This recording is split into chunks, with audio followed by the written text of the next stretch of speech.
જય માતાજી મિત્રો, હું છાયાબેન પટેલ તમારું સ્વાગત કરું છું અમારી યુટ્યુબ ચેનલમાં. શું તમે આ ચોમાસામાં મકાઈનું સૂપ બનાવી છે અને ના બનાવ્યું હોય તો એકવાર મારી આ સ્ટાઇલથી જરૂરથી બનાવજો. અત્યારે બજારમાં ખૂબ જ પ્રમાણમાં લીલીછમ મકાઈ જોવા મળે છે, તો આજે આપણે બનાવીશું રેસ્ટોરન્ટ જેવું સ્વીટ કોર્ન કે મકાઈનું સૂપ. તો ચાલો સામગ્રી જોઈ લઈએ.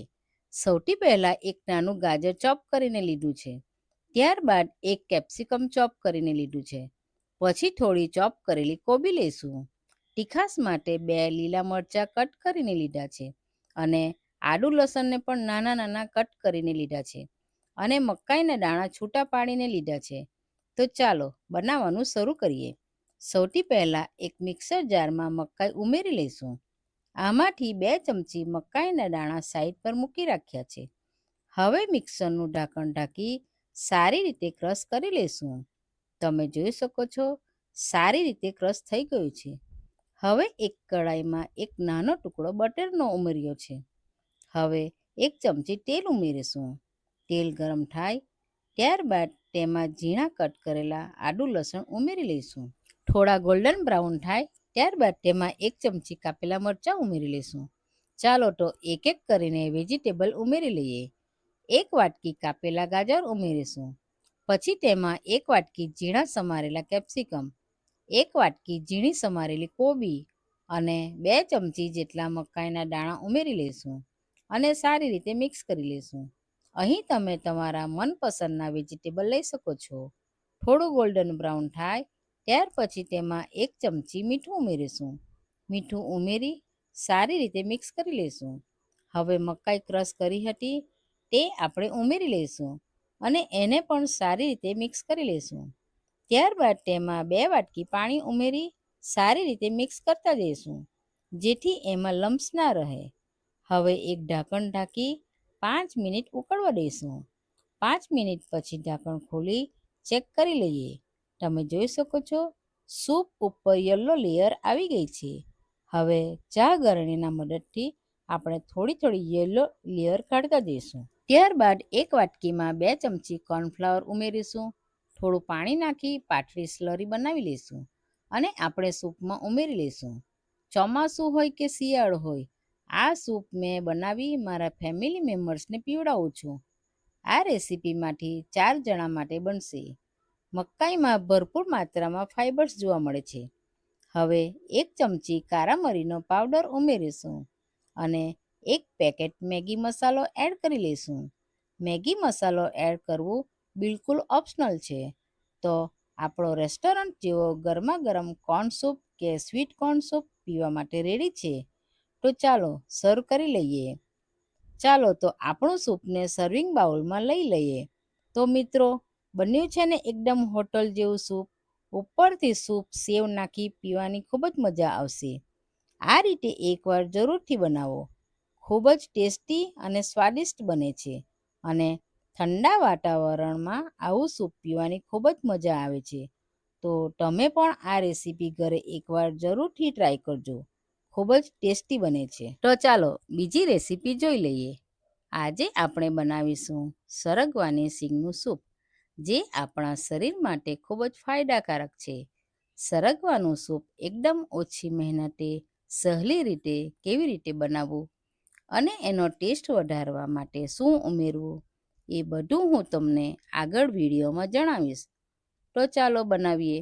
બાળકોથી લઈ વડીલો સુધીના બધાને ભાવે એવું ટેસ્ટી સરગવાનું સૂપ.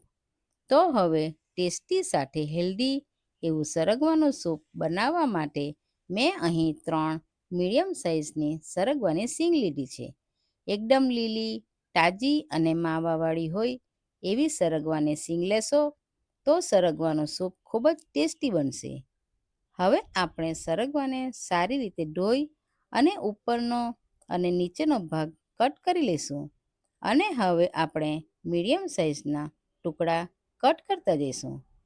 સરગવામાં ભરપૂર માત્રામાં વિટામિન સી રહેલું છે અને જે લોકોને કમરનો, ઘૂંટણનો દુખાવો હોય એમના માટે તો સરગવો એકદમ ફાયદાકારક છે. તો હવે આ રીતે બધી સિંગ કટ કરી લઈશું. ત્યારબાદ સિંગને વાટકામાં મૂકી સારી રીતે 2 થી 3 પાણીથી ધોઈ લઈશું. સરગવાની સિંગમાં વિટામિન એ, સી અને ઈ ભરપૂર માત્રામાં હોય છે. સાથે સાથે ઇમ્યુનિટી બૂસ્ટ કરે, ડાયજેશનમાં મદદ કરે અને હાડકાંઓને ભરપૂર માત્રામાં કેલ્શિયમ અને આયર્ન આપે છે. હવે સરગવાને બાફવા માટે આપણે કુકર લઈ લઈશું અને 2 ગ્લાસ પાણી ઉમેરી લઈશું. ત્યારબાદ અડધી ચમચી હળદર, અડધી ચમચી મીઠું ઉમેરી લઈશું.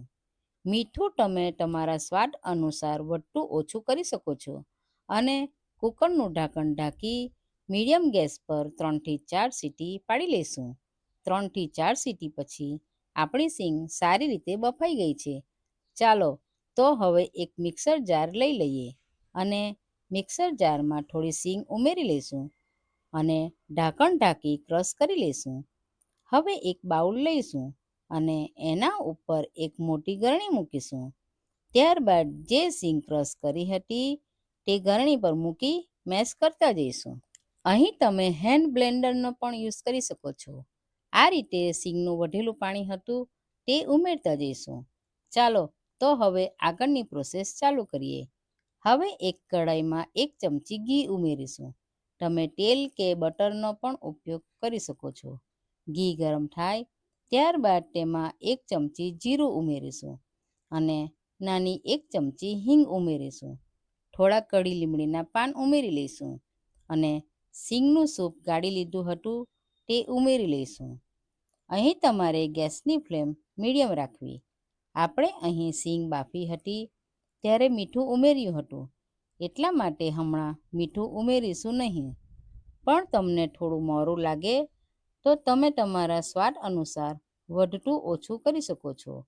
સૂપમાં થોડું બોઇલ આવે ત્યારે તેમાં ટેસ્ટ માટે અડધી ચમચી સંચળ મીઠું, અડધી ચમચી કારા મરીનો પાવડર નાખી બરાબર મિક્સ કરી લઈશું અને મીડિયમ ફ્લેમ પર એક બોઇલ આવવા દઈશું. તમારે કેટલું ગાઢું કે પાતળું સૂપ કરવું છે એ પ્રમાણે પાણી ઉમેરવાનું. આટલી ક્વોન્ટિટી પાણી ઉમેરશો તો મીડિયમ ઠીક એવો સૂપ તૈયાર થશે. ત્યારબાદ તેમાં અડધું લીંબુ નીચોવી લઈશું. તો ચાલો આપણું સૂપ રેડી છે. ગરમા ગરમ સર્વ કરી લઈએ. આ સૂપ પીવામાં ખૂબ જ હેલ્ધી છે અને વિટામિન્સથી ભરપૂર છે. બાળકોથી લઈ વડીલો સુધી બધાને ખૂબ જ ગમશે. તો આ રીતે તમે ચોમાસાની સિઝનમાં જરૂરથી બનાવજો અને નીચે કોમેન્ટ સેક્શનમાં જણાવજો કે કેવું બન્યું. તો ચાલો ત્રીજી રેસીપી જોઈ લઈએ. તો આજે આપણે બનાવીશું સુપર ટેસ્ટી અને હેલ્ધી રાગીનું સૂપ. આમાં મેં ભરપૂર માત્રામાં શાકભાજી ઉમેરી છે. જે લોકોને લાગે છે કે હેલ્ધી ફૂડ ટેસ્ટી ના હોય છે તે લોકો માટે આ બેસ્ટ રેસીપી છે. એવા લોકોએ તો આ રેસીપી જરૂરથી ટ્રાય કરવી જોઈએ. તો ચાલો આપણે મજેદાર રેસીપી જોઈ લઈએ. તો સૌથી પહેલાં એક પેનમાં 2 ચમચી જેટલું તેલ ઉમેરીશું અને નાનો ટુકડો બટરનો ઉમેરી લઈશું. બટર પીગળી જાય પછી તેમાં 1 ચમચી કાપેલી લસણ ઉમેરી લઈશું. ત્યારબાદ 1 ચમચી ઝીણા કટ કરેલા આદું ઉમેરીશું. હવે 1 ચમચી ઝીણા સમારેલા મરચાં ઉમેરી લઈશું અને 6 થી 7 લીલી હળદરના ટુકડા ઉમેરી લઈશું અને સારી રીતે સાતળી લઈશું. થોડું ગોલ્ડન બ્રાઉન થાય ત્યારબાદ તેમાં 1 વાટકી ઝીણા સમારેલા ગાજર, 1 વાટકી ઝીણા સમારેલા કેપ્સિકમ, 1 વાટકી ઝીણી સમારેલી કોબી, 1 વાટકી મકાઈના દાણા અને 1 વાટકી લીલા ફ્રોઝન વટાણા ઉમેરી લઈશું અને સારી રીતે બધી શાકભાજી મિક્સ કરી લઈશું. આ વટાણા મેં સ્ટોર કર્યા હતા અને વટાણા સ્ટોર કેવી રીતે કરવા એનો વિડીયો મારી ચેનલ પર મૂક્યો છે અને સાથે સાથે ડિસ્ક્રિપ્શન બોક્સમાં પણ મૂક્યો છે. ક્લિક કરીને જરૂરથી જોજો. હવે આગળની પ્રોસેસ ચાલુ કરીએ. થોડું સતળાઈ જાય ત્યારબાદ તેમાં 1 ચમચી મીઠું, 1 ચમચી કારા મરીનો પાવડર ઉમેરી મિક્સ કરી લઈશું. હવે 2 વાટકી પાણી ઉમેરીશું અને ઢાંકણ ઢાંકી 5 મિનિટ ચડવા દઈશું. 5 મિનિટ પછી આપણી શાકભાજી બોઇલ થઈને ઉપર આવી ગઈ છે. તો સમજી જવું કે આપણી શાકભાજી સારી રીતે બોઇલ થઈ ગઈ છે. હવે એક બાઉલમાં 2 ચમચી રાગી કે નાગલીનો પાવડર ઉમેરીશું અને થોડું પાણી ઉમેરી પાતળી સ્લરી બનાવી લઈશું. ત્યારબાદ આ રાગીની સ્લરી સૂપમાં ઉમેરી લઈશું અને બરાબર ઉકળવા દઈશું. તમે જોઈ શકો છો કે એક બોઇલ આવી ગયું છે. તો ચાલો હવે આપણું રાગીનું સૂપ પીવા માટે રેડી છે. તો આપણું સૂપને સર્વિંગ બાઉલમાં લઈ લઈએ. તો ચાલો સૂપની સેવ જોડે સર્વ કરી લઈશું. તો છે ને એકદમ સિમ્પલ રેસીપી.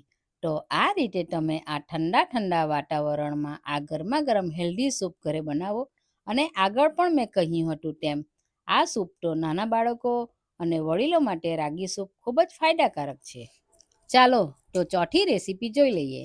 તો આજે હું તમને રેસ્ટોરન્ટ સ્ટાઇલ મંચાઉ સૂપ ઘરે કેવી રીતે બનાવવું એ આજે હું તમને બતાવીશ.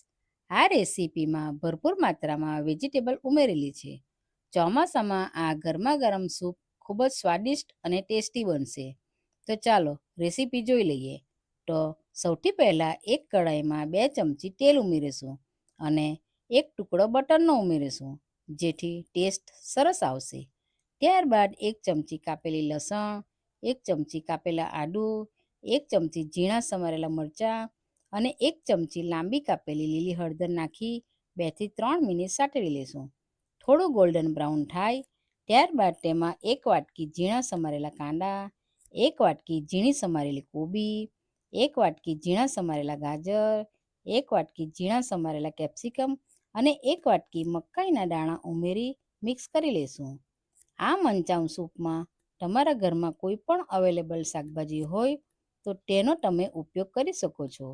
2 થી 3 મિનિટ સોટે કર્યા પછી એમાં 1 ચમચી મીઠું ઉમેરીશું અને 1 ચમચી કાળા મરી પાવડર ઉમેરી લઈશું. સારી રીતે મિક્સ કર્યા પછી 2 ગ્લાસ પાણી ઉમેરી લઈશું. તમે તમારા ક્વોન્ટિટી હિસાબથી વધતું ઓછું કરી શકો છો. હવે ઢાંકણ ઢાંકી 2 થી 3 મિનિટ બોઇલ થવા દઈશું. 2 થી 3 મિનિટ પછી તમે જોઈ શકો છો આપણી વેજીટેબલ સારી રીતે બોઇલ થઈ ગઈ છે. હવે એક વાટકીમાં 2 ચમચી કોર્નફ્લાવર ઉમેરીશું. હવે થોડું પાણી ઉમેરી પાતળી સ્લરી બનાવી લઈશું. હવે આ સ્લરીને સૂપમાં ઉમેરી લઈશું અને સારી રીતે મિક્સ કરી લઈશું. થોડા સૂપમાં બબલ્સ આવે પછી તેમાં 1 ચમચી રેડ ચીલી સોસ અને 1 ચમચી ગ્રીન ચીલી સોસ ઉમેરી લઈશું. થોડું મિક્સ કર્યા બાદ તેમાં 2 ચમચી જેટલો સોયા સોસ ઉમેરી સારી રીતે મિક્સ કરી લઈશું. થોડા બબલ્સ આવે ત્યારબાદ તેમાં 1 ચમચી વ્હાઈટ વિનેગર ઉમેરીશું અને તમારી પાસે ના હોય તો તમે સ્કીપ પણ કરી શકો છો. હવે સૂપને 2 થી 3 મિનિટ ઉકળવા દઈશું. 2 થી 3 મિનિટ પછી તમે જોઈ શકો છો કે આપણું સૂપ પીવા માટે રેડી છે. તો આપણું સૂપ સર્વિંગ બાઉલમાં લઈને સર્વ કરી લઈએ. તો આપણું રેસ્ટોરન્ટ જેવું સૂપ પીવા માટે રેડી છે. રેસ્ટોરન્ટને પણ ટક્કર મારે એવું વરસાદમાં ગરમા ગરમ સૂપ ઘરે બનાવી એકવાર જરૂરથી ટ્રાય કરજો. અને મારી આ 4 સૂપની રેસીપી તમને કેવી લાગી એ નીચે કોમેન્ટ સેક્શનમાં જરૂરથી જણાવજો. અને તમારો ફેવરેટ સૂપ કયો છે તે પણ જણાવજો. તો ચાલો મળીએ નેક્સ્ટ વિડીયોમાં. આવજો. આવી જ અવનવી રેસીપી જોવા માટે અમારી ચેનલને સબસ્ક્રાઈબ કરો અને બાજુમાં બેલ આઇકન દબાવવાનું ભૂલતા નહીં, જેથી નવી નવી રેસીપીની નોટિફિકેશન આવતી રહે. તો ચાલો મળીએ બીજા વિડીયોમાં. આવજો.